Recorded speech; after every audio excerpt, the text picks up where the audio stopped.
Hi friends, it's Stephanie. I wanted to come on real quick and share with you, let me move that, that's blocking some light, a card that I just made. And it's Wednesday, I'm home again today. Wasn't feeling well, so decided not to go in, just to take another day of rest, and then came in here. As part of my problem is sleep.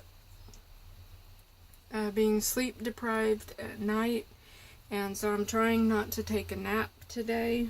So even though I feel bad and I want to go in there and sleep, anyways, blah blah blah. So I decided to take a break and come in here and make a quick card using some of the items that I'm trying to.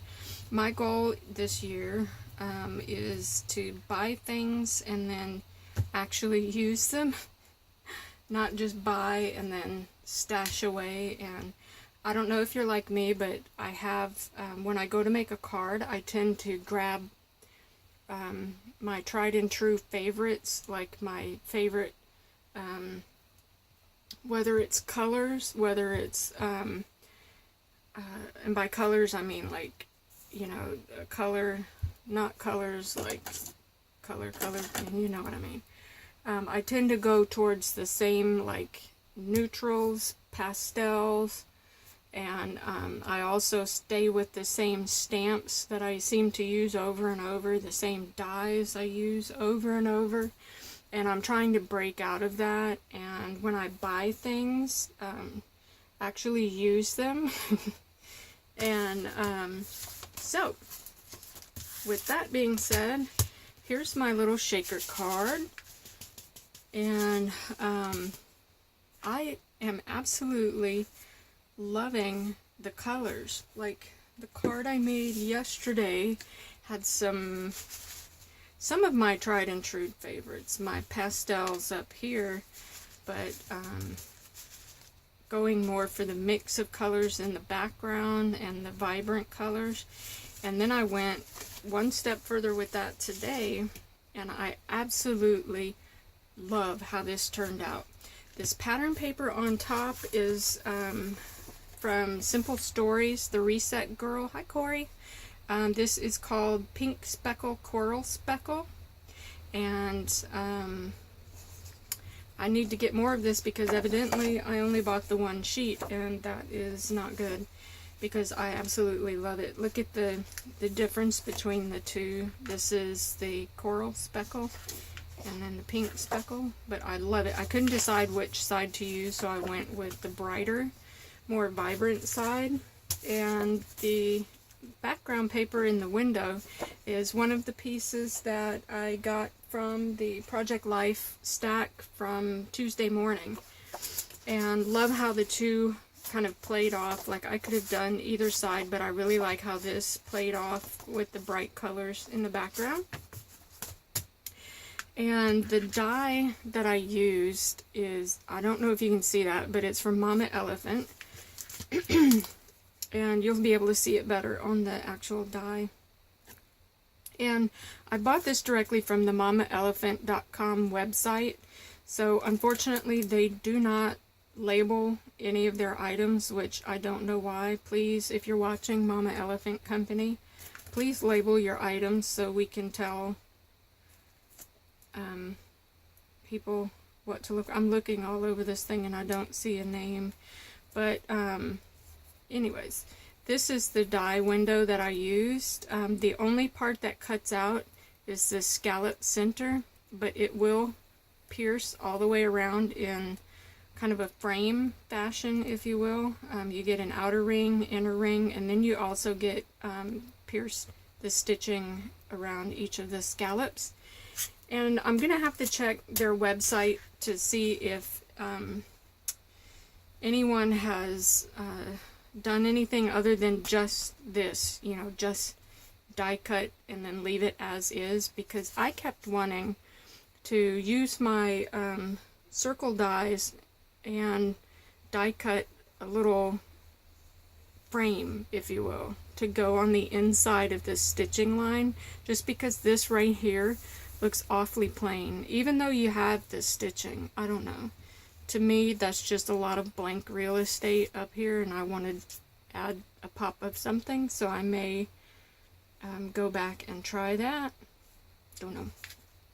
But anyways, the stamp that I used, and I love, this is totally out of my realm. I kept trying to color in her robe a pale pink. I colored this whole stamp set, this whole stamp image with my Copic colors, but I kept trying to gravitate towards my favorites, the pale, like I wanted to do her robe kind of a pale pink, and her bunny slippers, you know, in white and gray with pink, and I was like, no, go outside the realm, and so I played off of the colors that were in the background back here, and then used the Copic colors to match this front paper, if that made sense, the coffee cup.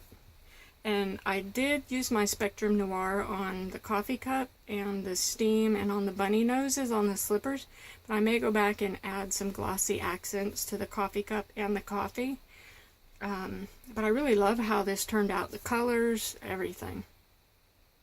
And I wasn't being too fussy with blending colors or anything like that. Like on the bunny slippers, I just used one color, and that was B05. I'm not sure if I've even ever used this before, because it is so dark and vibrant, and that's way outside of my comfort level.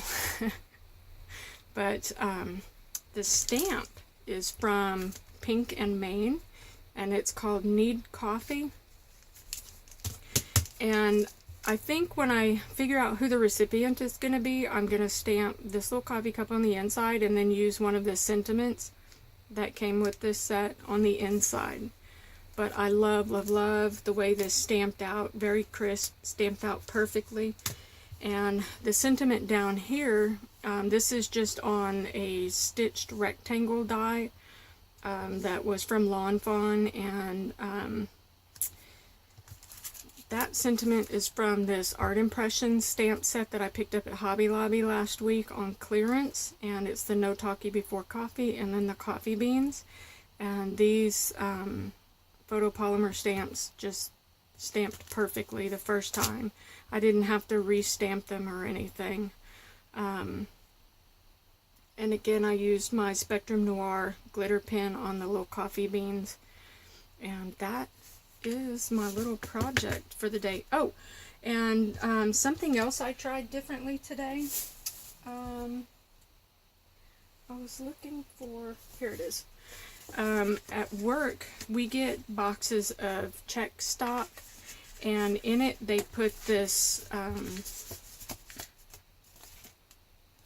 huge sheet of chipboard, but it's like really thin chipboard. It's like the maybe the thickness or double the thickness of cereal box. Pretty sturdy, and I've been bringing it home for quite a while. I'll use it when I cut out my tags and use that as the base. But this time I took my just plain Sizzix circle dies and made kind of a little frame and cut out 3 rings. And that was what I used instead of foam tape around the back. And just 3 of them, here's the other 3, and glued them together. But just 3 of them was plenty thick enough for my sequins and everything to, you know, freely float and move around in there without getting too stuck. But I really liked this. It was a lot faster, a lot easier than using foam tape and trying to go all the way around. Plus that foam tape goes quick and it is getting expensive.